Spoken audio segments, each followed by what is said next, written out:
Family ఎట్లున్నారు అందరూ మస్తున్నారు అనుకుంటున్నా. Welcome to one more mini vlog. Recent టైమ్స్లో నేను మా ఇంటికి వెళ్ళినప్పుడు మా మమ్మీ నాతోటే బోనం ఎత్తిపించింది. అండ్ నేను బోనం ఎత్తుకోవడం ఫస్ట్ టైం.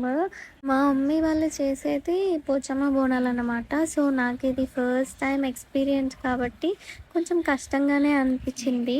చాలామంది మూడు మూడు బోనం కుండలు ఎలా వెతుకుంటారో ఏమో అస్సలు అర్థం కాదు, అది కూడా చేతులు పట్టుకోకుండా. అండ్ నేను చేతులు పట్టుకొనే ఉన్నాను, బట్ హ్యాండ్స్ అయితే చాలా పెయిన్ వచ్చింది. ఇంకొకరికి బోనం కూడా ఇవ్వకూడదంట. సో అందుకని మా వాళ్ళు అయితే అందరూ నా పైనే దృష్టి పెట్టి ఉంచిరు, ఎక్కడ పడేస్తానో ఏంటో అనేసి. బట్ నేను చాలా కేర్ఫుల్గానే ఉండే. గుడి ఎప్పుడొస్తుందా అన్న ఫీల్లోనే ఉండే ఆ పెయిన్కి. అండ్ ఫైనల్లీ గుడికి వచ్చేసినాము. అండ్ యాక్చువల్గా అయితే 3 రౌండ్స్ 5 రౌండ్స్ అట్లా తిరుగుతారు కదా. అండ్ మమ్మీ 1 రౌండ్కే స్టాప్ చేసింది, ఎందుకంటే నా వల్ల అవ్వట్లేదు అని చెప్పేసి. అండ్ మమ్మీ గడపకి పూజ చేస్తుంది, పసుపు బొట్లు పెట్టేసి మంచిగా దండం పెట్టుకొని లోపలికి వెళ్ళిపోయినాము.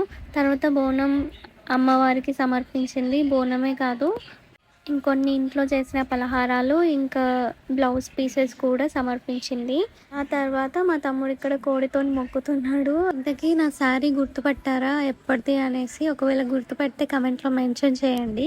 పూజ అంతా అయిపోయిన తర్వాత అలా అందరం కలిసి కాసేపు గుళ్ళోనే కూర్చొని అలా మాట్లాడుకున్నాము. ఆ తర్వాత ఇంటికి బయలుదేరినాము. ఇంటికి వెళ్ళిన తర్వాత తెలుసు కదా, పోచమ్మ చేసుకున్న ప్రతిసారి మేము ఒక స్పెషల్ రెసిపీ తింటాం అనేసి. ఛానల్ని సబ్స్క్రైబ్ చేసుకోవడం మాత్రం మర్చిపోవద్దు. And thank you for watching.